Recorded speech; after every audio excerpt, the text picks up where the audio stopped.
बिस्मिल्लाहिर्रहमानिर्रहीम। अस्सलाम वालेकुम। डॉक्टर नवीद हेल्थ केयर में आप लोगों को खुश आमदीद। व्यूवर्स, आज का हमारा टॉपिक है आबे जौ के हैरत अंगेज़ करिश्मे। आबे जौ को इंग्लिश में बार्ले वाटर भी कहते हैं। हज़रत मोहम्मद सल्लल्लाहु अलैहि वसल्लम जौ को बहुत पसंद फरमाते थे। आप जौ को रोटी की शक्ल में, सत्तू की शक्ल में, दलिया की शक्ल में इस्तेमाल करते। आपकी फैमिली में जब कोई बीमार हो जाता तो आप उसे जौ का दलिया खाने का मशवरा देते। आप सल्लल्लाहु अलैहि वसल्लम ने जौ के बारे में दो बातों की तलकीन फरमाई कि ये मरीज़ के दिल से बोझ को हल्का करता है और ये गम और फ़िक्र को दूर करता है।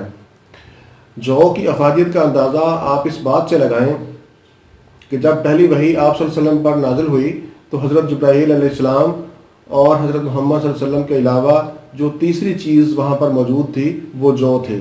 आप सल्लल्लाहु अलैहि वसल्लम जौ को बतौर ग़िज़ा इस्तेमाल करते।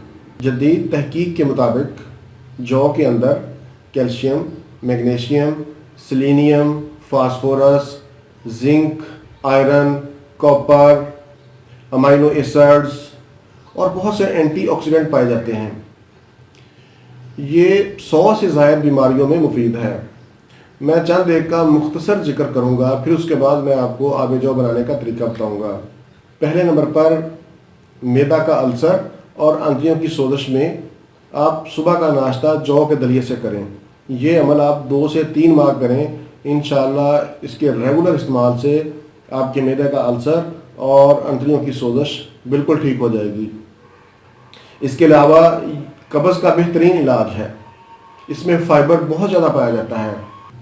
आजकल कोलेस्ट्रोल और यूरिक एसिड हर किसी का बढ़ा हुआ है, उसमें बहुत अच्छा काम करता है। कोलेस्ट्रोल लेवल को कम करता है, यूरिक एसिड को कम करता है।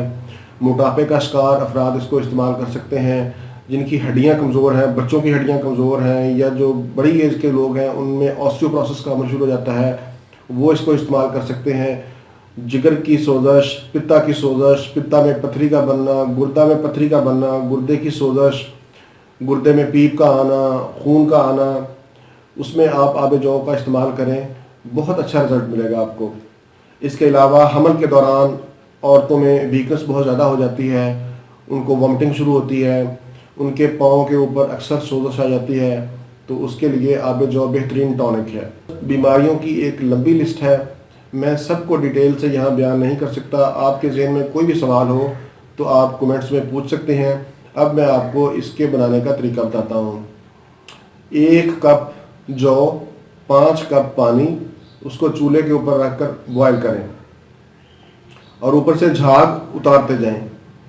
25 से 30 मिनट आपने इसको बॉयल करना है। जब पानी का कलर चेंज हो जाए और जौ फट जाए तो उस वक्त इसको नीचे उतार लें। ठंडा करने के बाद बोतल में महफूज कर लें। ये आप आधा कप सुबह, आधा कप शाम को इस्तेमाल करें। इसको 3 से 4 दिन तक इस्तेमाल कर सकते हैं, उसके बाद नया बना लें। इसके अलावा आप जौ के साथ थोड़ी दालचीनी और चंद टुकड़े अदरक के भी डाल सकते हैं और जब सर्व करने लगें तो उसमें शहद और नींबू का इस्तेमाल भी कर सकते हैं। ये बहुत अच्छा टॉनिक है, बच्चों के लिए, बड़ों के लिए, हर उम्र के अफराद के लिए बेहतरीन टॉनिक है। बस उम्मीद है आपको मेरा आज का प्रोग्राम अच्छा लगेगा।